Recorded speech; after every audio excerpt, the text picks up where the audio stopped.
Test one, two, test one, two. Good evening, good evening, good evening. Yeah, there's a timer on YouTube. It's 1 minute, 30 seconds and counting. We'll start shortly.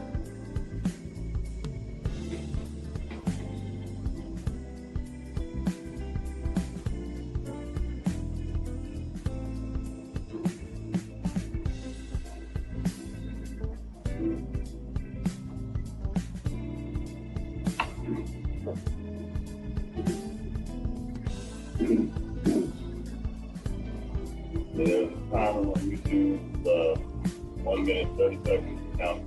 We'll start shortly.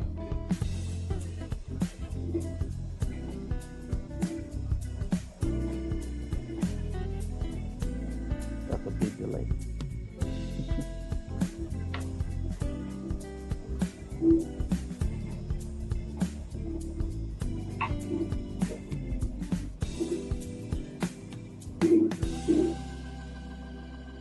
There's a timer on YouTube. It's 1 minute, 30 seconds and counting. Why is this still happening?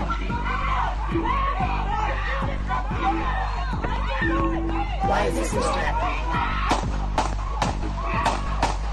And how do we stop it? And how do we stop it? Hashtag Enough is hosting a live virtual town hall. A discussion about law enforcement's disproportionate use of deadly force against people of color will be the primary topic. The panel will be moderated by Carl Armstrong of the Heart for the Community Initiative. The panel will consist of Jennifer Carroll Foy from the Virginia House of Delegates, Qasim Rashid, Democratic nominee from the 1st Congressional District of Virginia, and Kofi Annan, founder of the Activated People. Questions will be taken from viewers via various social media outlets. Hashtag Enough live virtual town hall. Why is this still happening? And how do we stop it? Deadly force against people of color will be the primary topic. The panel will be moderated by Carl Armstrong of the Heart for the Community Initiative. The panel will consist of Jennifer Carroll Foy from the Virginia House of Delegates, Qasim Rashid, Democratic nominee from the 1st Congressional District of Virginia, and Kofi Annan, founder of the Activated People.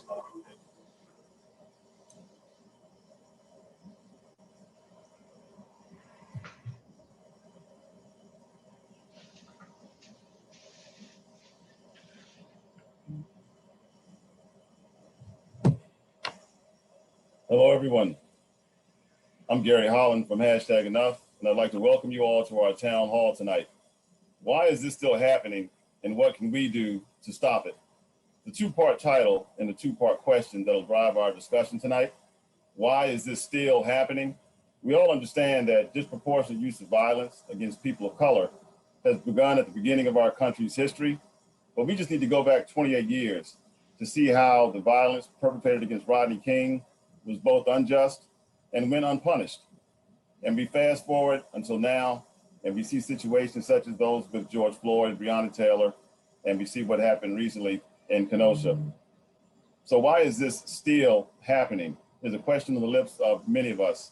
But what can we do to stop it? What can we do to come together, to collaborate, to work with political leaders, law enforcement leaders, to work within our communities, our school systems, to make change that's lasting, change that's sustainable, change that makes a true difference?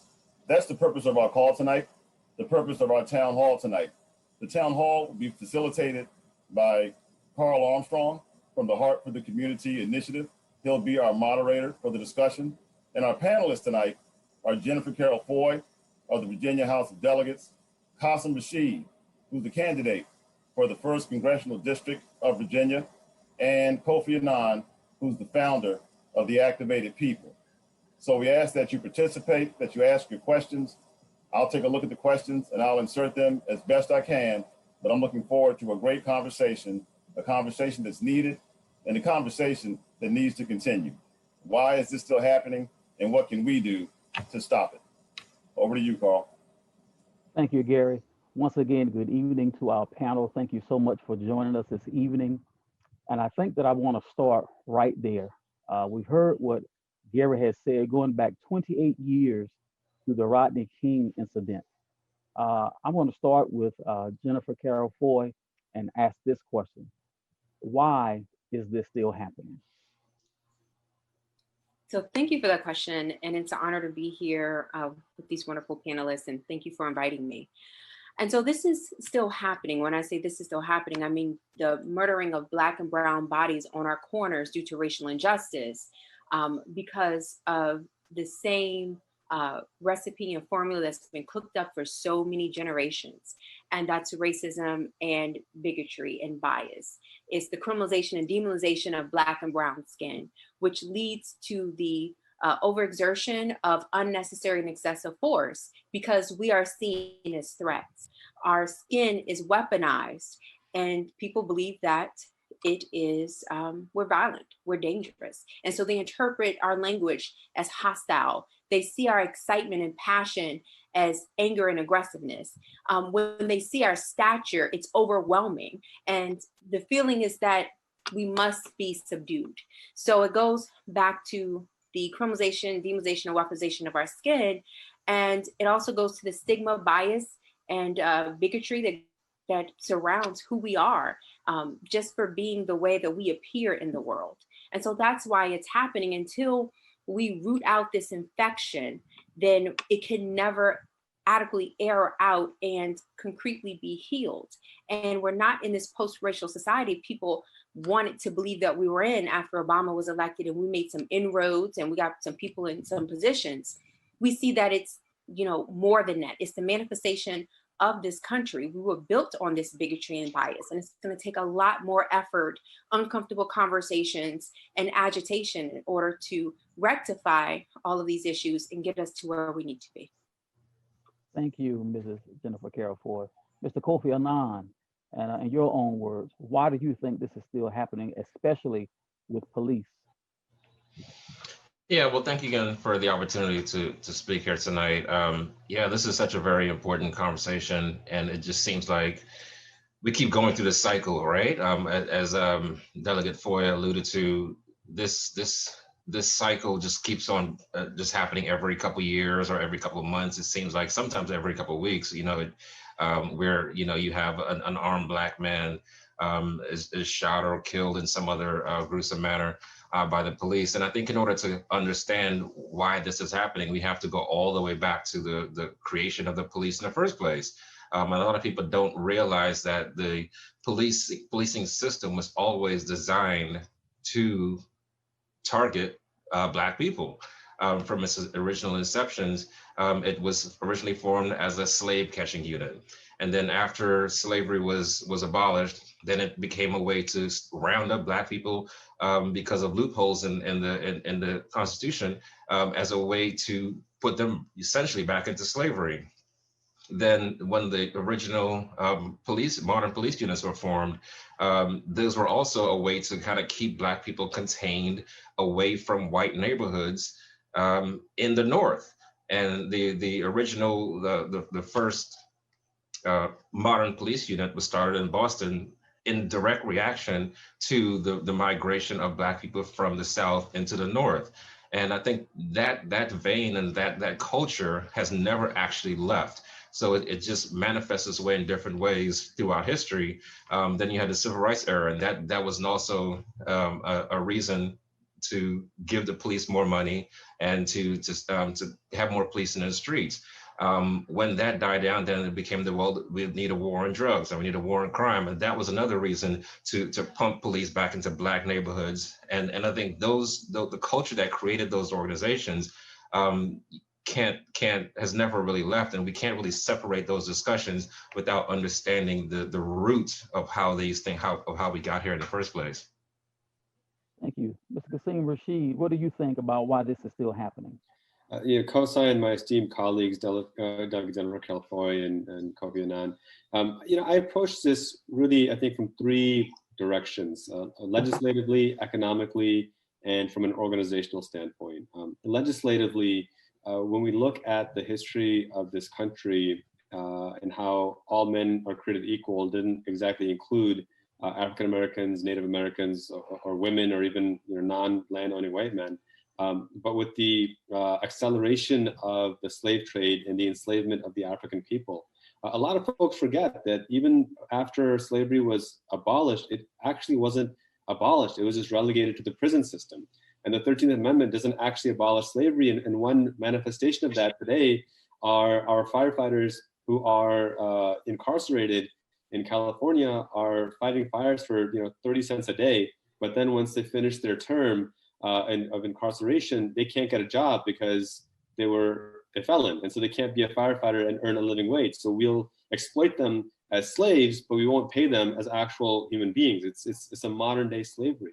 And from a legislative standpoint, that needs to be purged from our constitution. It needs to be purged from our laws if we expect equity. And the second thing is economically. As Kofi really beautifully mentioned, when we talk about the war on drugs and the war on crime and the war on poverty, we can't forget about redlining. One of the significant ways, the most significant ways Americans earn wealth is through real property, through homeownership. And the legacy of redlining is alive and well today, preventing Black and Brown communities from actively purchasing homes and building wealth. Black wealth has increased 1% since the Civil Rights Act was signed into law 50 years ago. And then finally, from an organizational standpoint, attempts by Black organizations to organize and to build have historically been disrupted by sinister or overt and covert means. COINTELPRO during Herbert Hoover's days actively broke up Black leadership organizations. And we're seeing similar attempts today to demonize organizations like Black Lives Matter or Black leadership in general. They keep citing Dr. King as an example, forgetting that they assassinated Dr. King as well, and cite him as a beacon of peace. So these are the three angles I look at it from, and I think for us to move forward, we need to have a meaningful reformation of our legislation, of our economic policies, and our organization. Thank you. This is a two-part question. I'm going to start with you, Delegate Foy. We see now that we've had several months of constant protests, and there seems to be movement and certain locations with certain portions of police reform. Do you have any sense at all, Delegate Foy, if there's been a shift in the attitude of your rank and file police officers? And also, we keep hearing that there are way more good cops than bad cops. I tend to believe that myself. But the more and more I see things like what just happened in Kenosha, and we hear how people just run to protect the police, I think we have to come out and be very strong. What is our definition of a good cop? And I say that being someone who, I don't know if you can be a good cop and back what we're seeing now. So I direct that question at you, Delegate Foy. Yeah, so thank you. I have to say, to answer your first question, I have never seen, whether it's legislators or law enforcement officers and agencies, more open to reading the tea leaves and understanding the climate that we're in, and that something has to be done. Doing nothing is not an option. Now, there's a lot of disagreement about how robust and transformational we're going to be in addressing police reform and criminal justice reform. But I can tell you that there have been inroads. There have been roads, laid where I never thought that we would be able to get to any place of compromise. And everything was a fight, and every mountain had to be climbed. But I can tell you that, I think we'll have some peace in the valley on some of the police reform bills that we're going to carry. Now, we still have some people who don't necessarily have the lived experience or have the understanding or the empathy to know that, much needs to be done. And the conversation has to go like, look and listen to what's happening. People have hit the streets, and protests, in the words of Martin Luther King Jr., is the voices of people who felt unheard. So we have to ask ourselves, what are we not hearing? And so these things will continue to happen because we're not adequately addressing in a real way, a real response in addressing our two-tier criminal justice system, and really having eviction moratoriums and addressing the economic inequalities and job loss. In our underfunded schools. These are the things that have to be tackled in a real robust way. We have to focus on the historical and systemic inequities in our education, healthcare, environment, in our economy. And so COVID-19 has helped to lay bare these things. A lot of the recent murders of Black men and women have helped lay bear these things, and I could tell you that some inroads will be made. But it takes people in positions of power like myself and the other panelists to hold people's feet to the fire and hold them accountable to ensuring that we do get something done. And it is substantial, and it's going to affect people's everyday lives. That's why it's so important to have people who look like what you look like, come from where you come from, go to school where you go to school, worship where you worship, who understands your community and the needs, and who's principled enough to fight, and who will never put special interests and things like that over the people's will. And so I can tell you that I think we are going to get some things done, which I'm really excited about. And, you know, you want to bring as many stakeholders to the table as possible, because to have as much buy-in is good. But at the end of the day, if the disagreement is on my humanity, or if the disagreement is whether or not, you know, Black and brown people should be treated with not equality, but real equity, then that's something that I can't honor or respect. And so the idea is bring people to the table and try to find resolve as much as we can. But the real issue is to move the ball forward. And I think we're going to get that done. I think because of the leadership and the people in position of power, not only legislators, but activists and organizations who are powerful. I mean, I've had some legislators say, I don't really support this, but X, Y, and Z support it. So I guess I have to support it, because they know that means a primary, right? They know what that means. They know that that means being called out of town halls and op-eds being written, because oftentimes people pay attention to.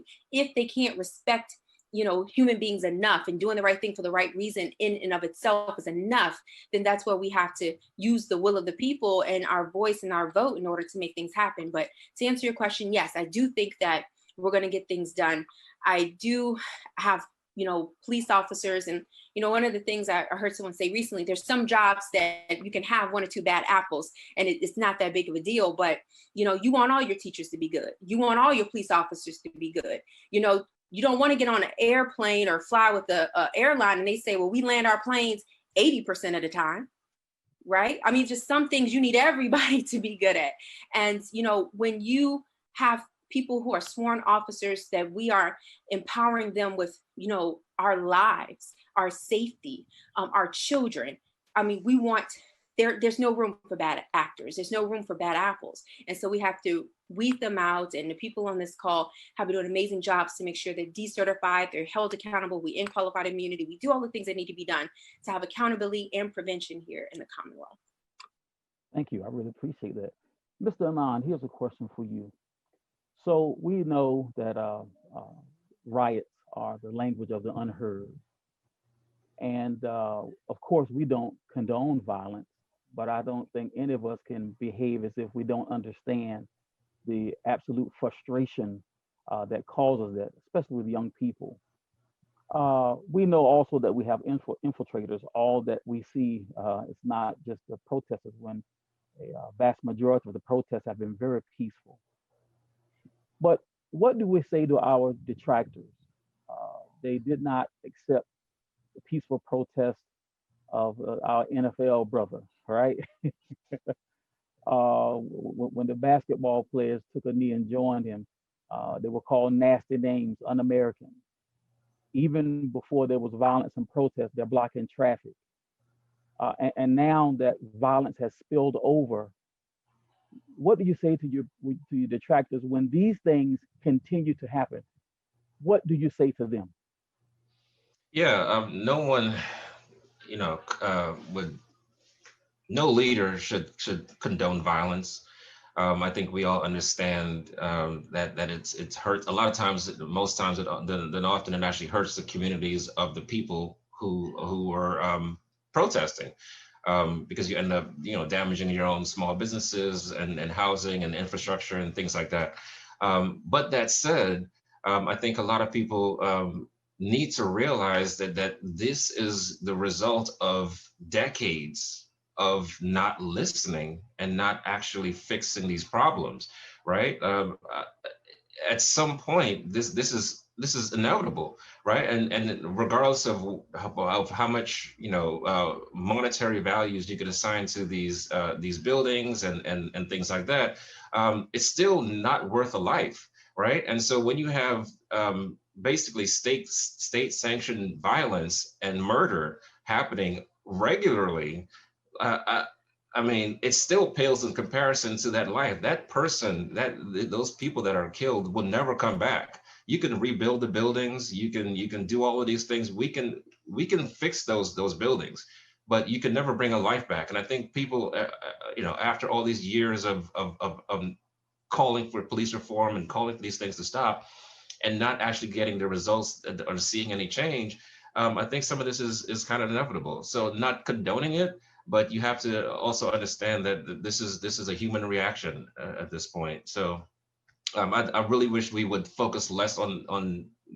that and actually focus on the reason why the people are out there in the first place and address those issues. I think if we address those issues, we wouldn't have to worry about how they react to the problem. Let's fix the problem. And as you said, we protested peacefully. Most protesters are peaceful, but it seems like there's no right way. No matter how we do it, it's still going to get criticized. So, so at what point do we say, what is the right way, to protest? Because no matter what happens, the president used his platform to call NFL players sons of bees, and they were just kneeling silently, quietly, just to express themselves. And you have the leader of the free world calling you a son of a bee. Like, how disrespectful is that? So I'm not really sure. I just wish we would focus on the issue more. Thank you. Mr. Qasim Rashid, here's a question from Daniel in our audience. How do we enable good officers to speak out and be heard? And I would add to that, how do we even define a good officer, especially in this time? Sure. One of the key components of this conversation has to be, what does good behavior look like? And that's one reason why I argue for a national standard. And if you even look at what the National Fraternal Order of Police is saying, they want a national standard as well. It's so hard to define what good behavior is, or what a good officer or bad officer is, if every locality has a different standard. I mean, that's just a fact. We don't have different medical standards. If you go to a different state, a surgery done in one part of the country, it should be the exact same in the other part of the country. And we do that because we know what works. We know what's consistent. We know what we want.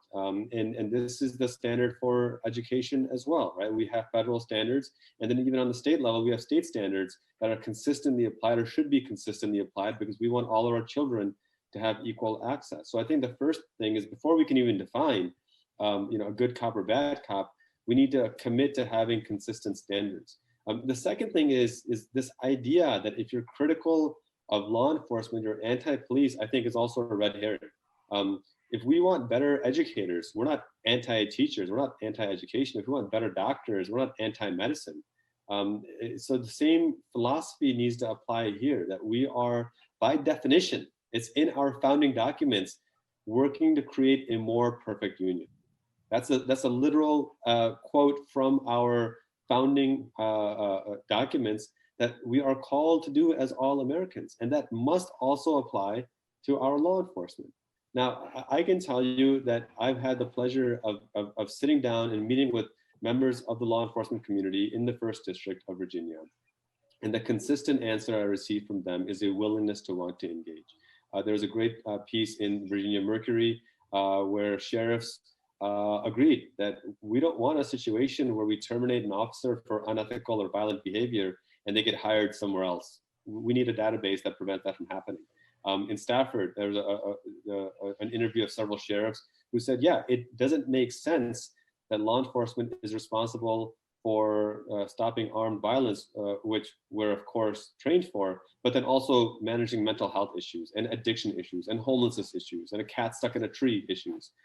So we need to be able to better narrow the scope of their work, and then empower those people who are specifically trained to address things like mental health issues, things like addiction issues, things like children being bullied in school or children having difficulty in school.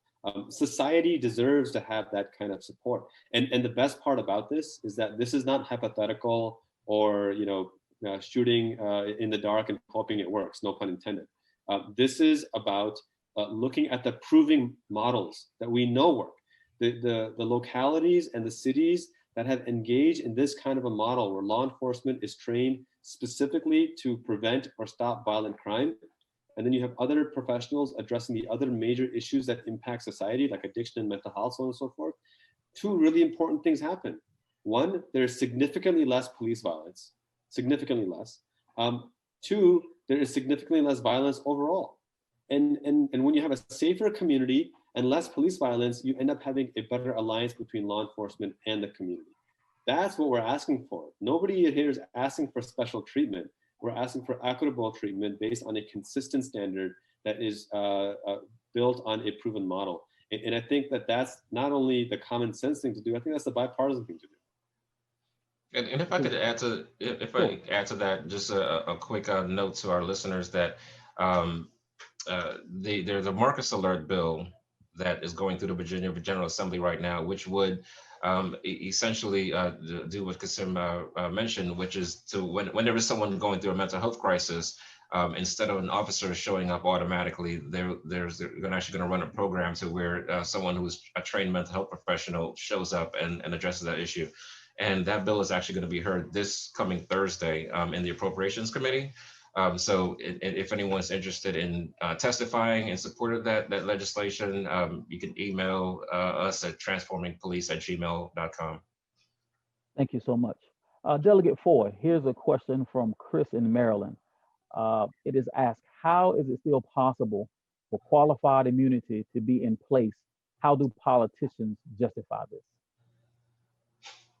Thank you for that question. And so qualified immunity is the law of the land. It's allowed to be in place because there have been people who've been elected in office who have allowed it. And so, being being the only and first public defender ever elected to the General Assembly, I saw firsthand what happens when you have monolithic thought, when you have people from only one side of the table or one side of the argument. So having to go against prosecutors all the time and inform them about the collateral consequences and disparate impacts of a lot of our draconian laws here in Virginia, I can say it helped make it even more glaring to me why we must have a seat at the table, why Black and brown people and women have to be where the decisions are being made because we're left out of the conversation. And so it's hard for people to empathize with what they don't know. And so it's not always racism, but oftentimes incompetence or ignorance that people pull from because they just don't understand. They lack the life experience. And so you remedy that by having more people seated at the table. And so qualified immunity is one of the things that should have been done away with a long time ago. And what it does is it offers not just a shield, but a brick wall, protecting officers or who act as bad actors doing things that's illegal and unconstitutional. There have been recorded instances of officers who stole $225,000. There were instances where officers have taken attack dogs on individuals who are already subdued and unleash these dogs on people who were being detained. I mean, like almost everything else, there are people who don't do what they're supposed to do, who don't follow the law, who act unethical. And these people need to be held accountable just like everyone else, because it's very simple. No one is above the law, no one. And so in order to put that principle into practice, we have to end qualified immunity, because when you act outside of the scope of your employment, when you intentionally break the law and then try to hide behind your shield, when you violate people's constitutional rights, then there are consequences. And so it's very ironic to me to hear these people with these tough on crime mentalities, for in one instance, but not for all. And so I believe that the Constitution is applicable to everyone, and the law should be applied fairly, ethically, and equally. And so in order to do that, we have to look at qualified immunity and how it has been used by people who don't do what they're supposed to do in the wrong way. And I can tell you that a lot of times these laws, and I tell people and even officers, when you do what you're supposed to do, this doesn't apply to you. It doesn't affect you. it catches in the net those bad actors and the people who need to be held accountable. And so that's how I look at it. And in order for us to have better policies and bills that's passed, you have to have more principled people in power. And that's why your vote and your voice matters. That's why you running for office and elected positions and leading organizations matter. That's why you showing up matters. That's why you making your voices heard and speaking truth to power matters. Thank you. And I continue to say, I think we have to redefine or really ask ourselves, how do we describe a good cop? Mr. Anand, I'm gonna let you deal with some of that, but also this question from Caitlin in South Carolina. What can individual citizens do to really change the rules that police play the game by so that it's fair and that they are punished when they cross the line? So just real quick, I wanted to just piggyback real quick on something Delegate Ford just mentioned. So I know we have viewers from different states here, but in Virginia, again, we are pushing a ban on qualified immunity that will be heard this Thursday. And just to also piggyback on something she said, so again, you have, running for office is tremendously important. Can't understand that at all. Voting is the same way, but we also need a good support from the public to speak up after elections and during times like this, because, and I'll give a perfect example that the qualified immunity bill went through the Appropriations Committee a couple of days ago, and it was killed. It was actually voted down. But through the voice of the people actually speaking up and voicing their displeasure and contacting their legislators, it was actually, they had another vote, which actually made it pass today. So this has just all happened within the last 48 hours. So there's a lot going on here in Virginia, I'm sure other places as well, but it was really, really critical that we have both folks on the elected side and as well as the citizen activist community getting involved and staying engaged. And we're seeing it manifest right now. I think your question was about police accountability. Oh man, you could talk about this for another 45 minutes or so. There are a lot of things that we can do. I think the most important thing is holding them accountable through citizen control, or citizen oversight, I should say. So one of the things that we've been pushing over the last couple of months is to empower citizen review boards. And we had some legislation going through our General Assembly right now to mirror that. And it's also important that they don't just create these boards that don't necessarily have the power to do investigations and call people in to witness and testify and actually dole out punishment. Because sometimes what happens is that they create these boards, but they're just shells. They don't really have the ability to actually do a whole lot and actually hold the police accountable. So accountability is really important, because I think one of the key things that keeps coming up over and over again is that people do not trust the police to hold themselves accountable, which makes perfect sense. I mean, I wouldn't trust the airline industry if they didn't have a watchdog overseeing them. I might not want to fly on that plane if I knew that they did their own inspections and nobody, So we need oversight. We need citizen oversight to put that perspective and to make sure that the police aren't just seeing things through their lens and interpreting their actions as just all the time, because there is going to be a natural propensity to do that. Thank you. Mr. Rashid, here's another question from the audience. This is from Joe in Virginia. It seems like nobody's talking about Blake anymore, and the press is focusing on how people are saying the 17-year-old shooter is a hero. This double standard has to change. People of color and white people are still treated differently when they break the law. How do we address this double standard? And I would add to that, Mr. Rashid, now we have armed militia showing up. And from what we saw in Kenosha, the police seem to be pretty friendly to them. Will they also be as friendly when the protesters show up strapped the same way? I'll let you have that one, Mr. Rashid. Yeah, and look, this is not just Joe's imagination. Joe, great question. There's been studies done on how media addresses people of color, Black Americans, Hispanic Americans versus Caucasian Americans. So this isn't your imagination. It's well documented. Now, what's the solution? I think the wisdom from Delegate Jennifer Carol-Foy and Kofi Annan is really prudent here. This is going to come down to organizing and developing these relationships and building a bench. I often remind my fellow folks, not just progressives, but anyone focused on reform, that we didn't get here by accident. Where we are now is not something that an evil Thanos snapped his fingers and here we are, right? This is generational. This is centuries in the making. And for us to build our way out of this is not going to happen with one election. It's not going to happen with just with one candidate or one person in office. It's going to happen by us organizing and developing a bench and being involved in every single possible situation.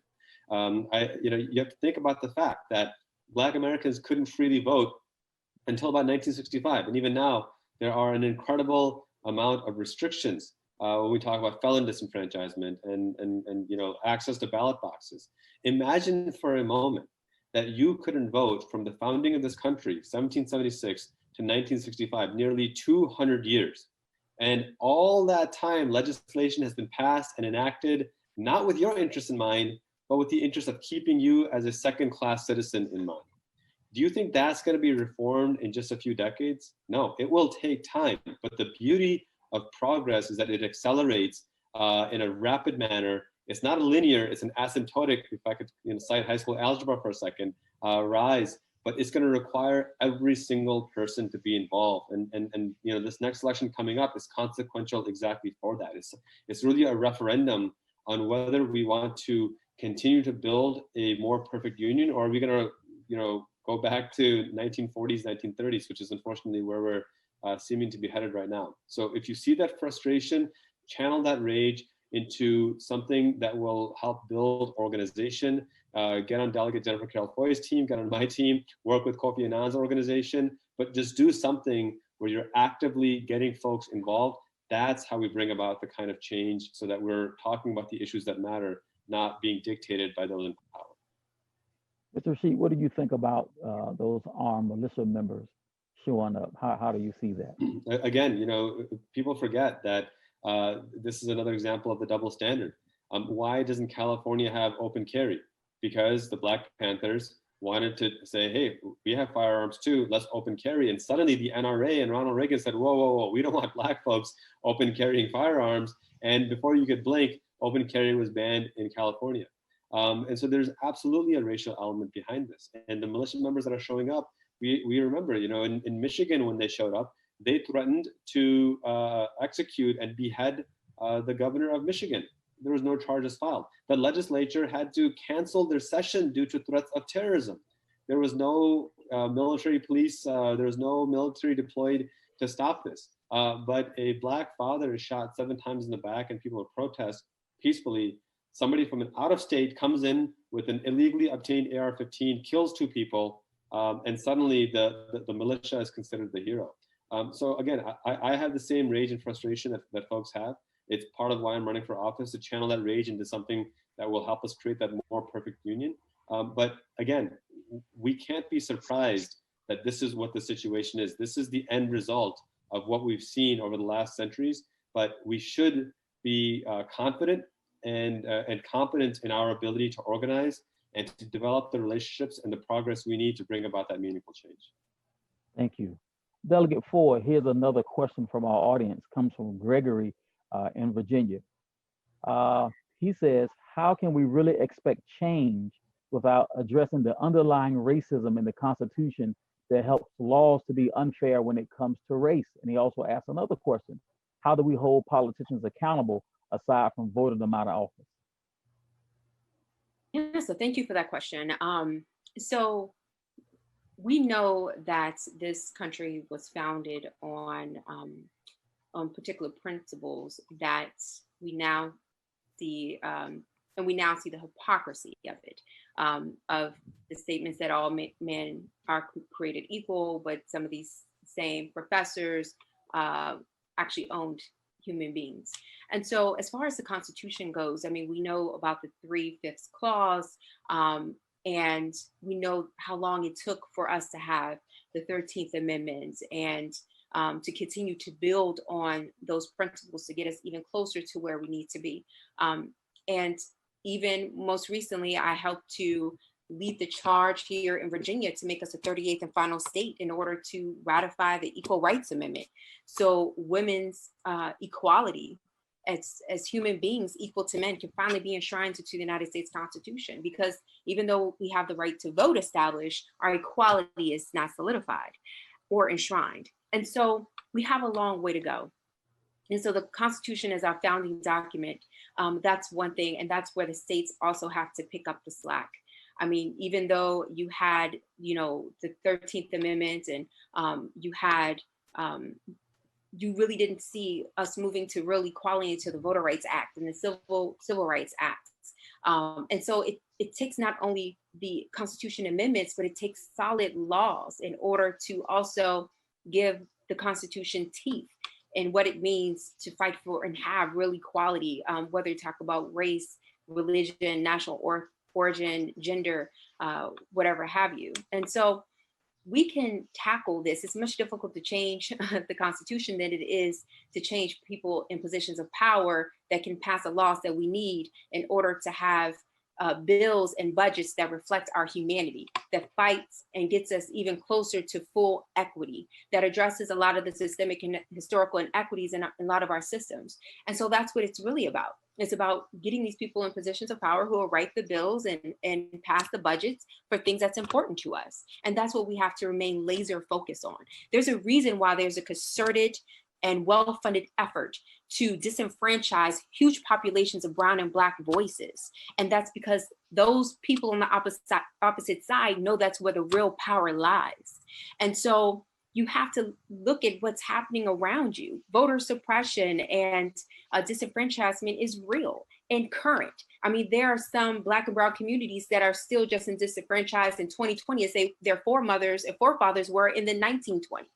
So that should tell you something. That tells you that people are nervous and scared for us to show up, for us to actually have elected officials and people running and people supportive and these organizations that's going to help move us forward.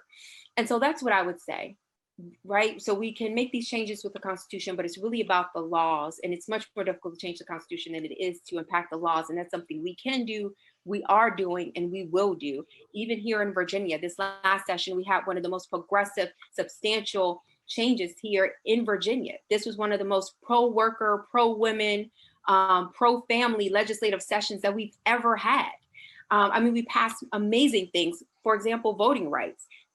We've now made Election Day a state holiday. We repealed strict voter ID laws. We have same-day voter registration, no excuse absentee voting. I mean, the list goes on, and that's only able to happen because of the work that was done by so many people. And so the second question was, how do we hold politicians accountable other than voting them out of office? You hold them accountable by putting their feet to the fire. And so legislators care about particular things. They care about, you know, the Washington Post, the New York Times, you know, your local papers. They care about people showing up at their town halls and asking them difficult questions. And why did they vote for or against a bill they should have supported or not? They are held accountable by showing up at their offices and having conversations and supporting them or not based upon their principles and whether or not they're really supporting the values of their community.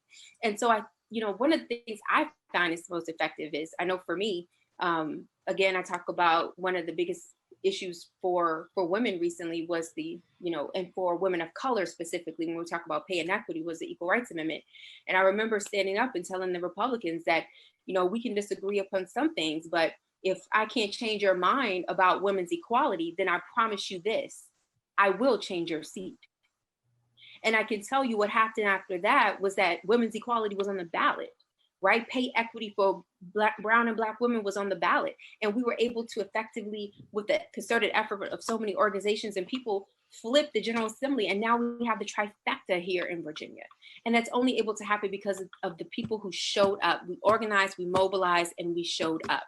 And so I think that is the best way to go about things. For me, that's the only way to go about things. And once we continue to speak truth to power and make our position and our power felt, I mean, we can be a powerful and dangerous force, dangerous, if we organize and mobilize enough that we can actually effectually change the trajectory of our Commonwealth and of our country. But we just all have to make the decision to do that and then get behind it and put our money where our mouth is and our resources and our efforts and everything else behind it. And then we can change everything. And if I could just tack on a little bit something onto that, being the non-politician on the panel, I think it's really important that we show up the day after the election, because I think a lot of politicians, they thrive off of you only voting. And if all you do is vote, and then it's kind of like a hiring process, right? So elections, primaries, it's like an interview process. Everyone comes out and they tell you that they give you their pitch and answer some questions. But then once that person is elected, they're hired. Now imagine if you owned a company and then you hired someone to do a job, but then you never actually showed up and then gave them some instructions and checked in on them to see if they're doing a good job and things like that, right? So it's really important that you not just say, okay, well, job done, election's over, I did my thing, so I'll see you in 4 years, which is unfortunate. That's what a lot of people do, and I think a lot of our politicians, they depend on that. Right? They depend on you not showing up to these meetings. They depend on you not writing their offices to demand to see, hey, what are those things that you talked about during the before the election? Are you doing them? So it's really important that people stay engaged and not just vote. So really important to vote, but you gotta show up to hold accountable after the fact. Thank you, Mr. Anand. Mr. Rashid, here's a question from Stan. It seems to me that one reason these things keep happening is that stakeholders with conflicts of interest end up investigating police officer misconduct. How do we address this? You're on mute, sir. Thank you. There's a couple of different ways we can address this. It's a really important question from Stan. And we have, again, the models in place. And one model is that if there is an issue of police misconduct or unnecessary use of force, there should be a special prosecutor appointed to investigate. And that has to be an independent prosecutor as well. Right now, one of the problems is there was a very famous and painful case in Florida a couple of years ago where an African-American inmate was literally boiled alive because the prison guards put him into the prison shower, turned the heat all the way up, and it was over 200 degrees, and it literally melted the skin off his body. The prosecutor declined to prosecute, finding that it was standard procedure. Come to find out that she received significant campaign funds from the very people that she was supposed to be prosecuting. Massive conflict of interest. You cannot possibly tell me that justice was served in that kind of a situation. This destroys trust, public trust between the community and government, certainly between the community and law enforcement. The second thing also is if you have, I think there was a question somebody asked earlier about civilian review boards. Again, the same principles have to apply. If we're going to go that model, then they need to be independent. They need to have the resources necessary to function, and they need to have teeth. It can't be just a mere recommendation. They need to have the authority to say, this is what our independent funded investigation found, and now we need to take action. Part of the limitation that we're facing right now is we'll have these civilian review boards, we'll have these special prosecutors, but either we'll take away the funding so they can't practically work, or we'll take away the ability for them to make a recommendation as binding, so it becomes a recommendation and not an actual enforcement. Or we'll decide that the same people that are making those decisions are the ones also funded by the police union or the law enforcement department. And then again, you just can't count on the consistency or the validity. So you absolutely need to have independence, you need to have the autonomy, you need to have the authority, you need to have the resources to make it happen. I think if we can do that consistently along with national standards, we can go a long way towards ensuring justice is truly served. And this part is important, that those law enforcement officers that are working in a just manner within the confines of what the law allows them to do, then they're protected. This is not about hunting down cops or going after law enforcement officers by any stretch of the imagination. This is about protecting our community and weeding out those who are not following the protocol that we've all agreed to, so that all parties are safe and everyone can come home safe and sound. Thank you. I do see a few more questions from our audience, but we are getting tight on time. We may not get to all of them. And this is one question that I really want to get into our panel. Mr. Anand, I'm going to start with you. I think we can all agree that when it comes to policing in our nation, all of us want police officers to be the police. We need them when we call them. But what we do want is for this senseless killing to stop. I mean, there's a problem with police killing Black people, but there's also a problem with police killing people. In our country, police kill more people here than anywhere else on the globe. So part of this deal with this town hall today is, why does this keep happening? But the second question was, how do we make it stop? How do we stop it? So Mr. Anand, I'll start with you. How do we stop these police shootings? That's the $1 million question, right? So I think the answer is really complex. So one of the things that we did back in June, the Activated People, is that we actually formed a coalition of about 50 or so different organizations, and we had some virtual town halls across the state of Virginia, collecting input from over 500 people, and what we came up with was something that we called a Reimagined Police Package.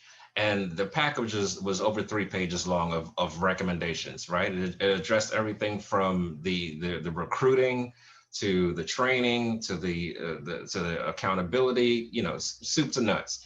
And there were several really key elements that came out of that. But the first point is that it has to be a comprehensive, transformational type of approach. You can't just take it from like a bill here or a bill there or one single thing here, because this is something that you have to address the recruiting, because to be perfectly honest, a lot of these people who were assigned a badge shouldn't be wearing it in the first place, because they just aren't the type of people who with the right mentality that we want policing our streets. So we have to wait to kind of filter out from the very beginning. And yes, we do have to address training. I know that training is sometimes it gets a bad name because, yeah, this is something that it usually takes more money, which police are happy to take, and they've been calling for more training forever, and it doesn't seem to make much of a difference. But their training does matter. If we're going to say we don't need any training, well then, how are we going to put people on the street without any training? So we should evaluate the training, try to make it more robust, try to bring in some independent outside people to train them, things like that.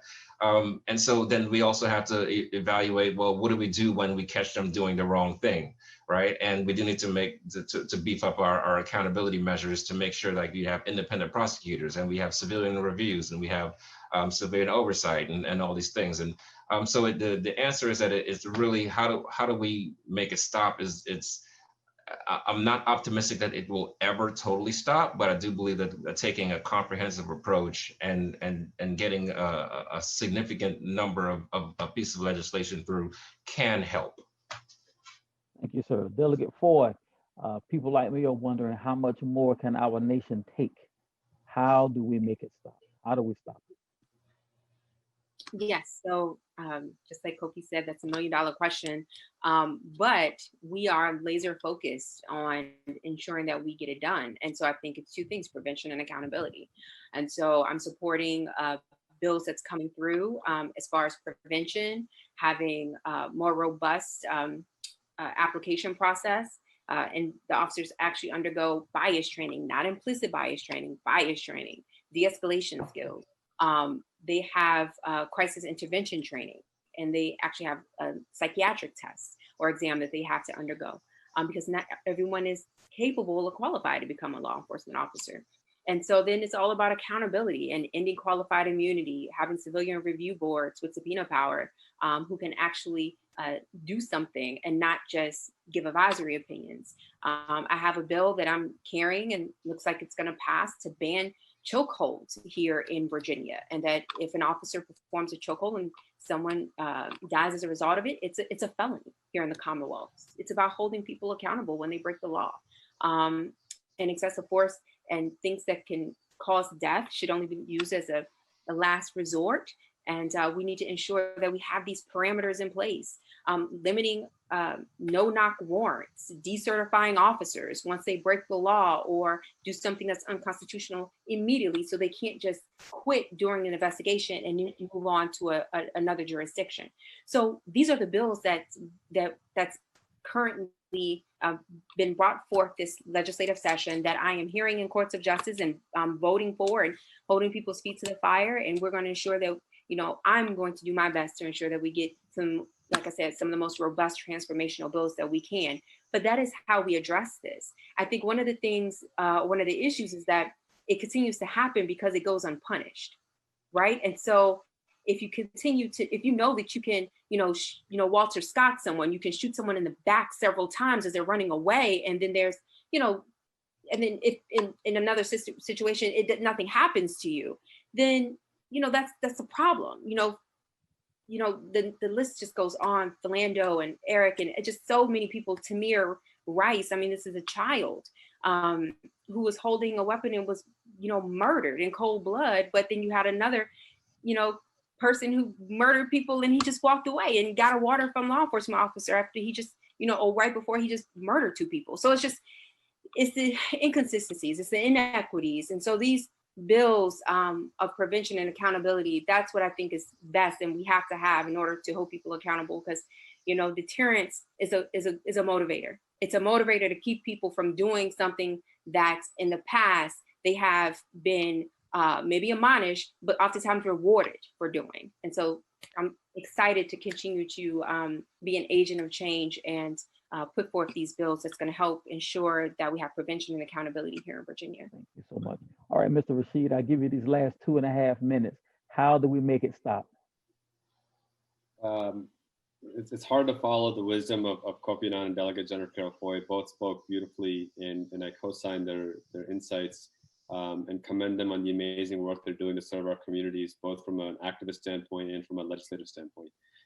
In these difficult times, I think back to the civil rights icons that I grew up learning and reading about. And there's many, many quotes I can think of, but I think the one that I keep coming back to right now is one of James Baldwin, when he was asked a similar question.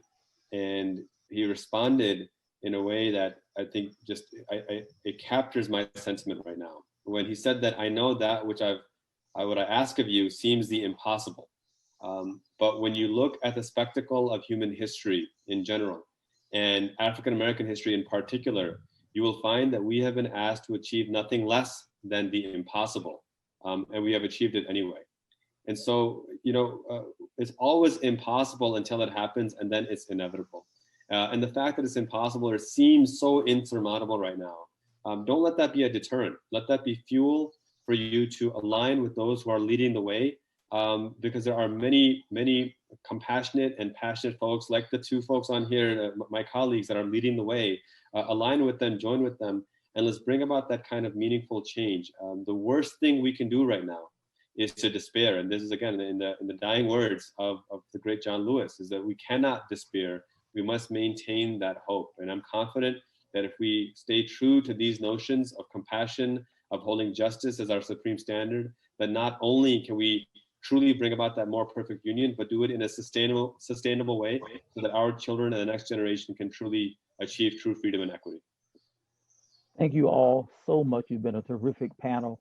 We really appreciate you. And thank you so much to the audience as we turn it back over to Gary Holland. Awesome.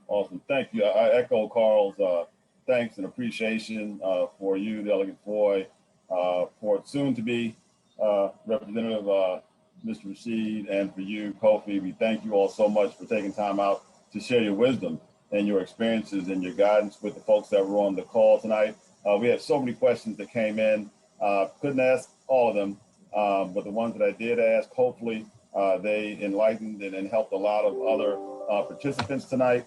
Enough was founded with the purpose of addressing a lot of the problems going on, not just criminal justice, but economic issues, education issues, etc. And we're going to continue to drive these sorts of town halls, working with LCPM. And we look forward, hopefully, to having some of you back at a future date as we continue to have these conversations. You saw there were people asking questions from around the country. So we like for this to be a national platform of people like yourselves that have a national profile. So we do thank you all. We thank everybody that was online tonight, and we do hope that you found it very, very helpful. So until we meet again, thank you all. Take care and have a good night. Bye-bye.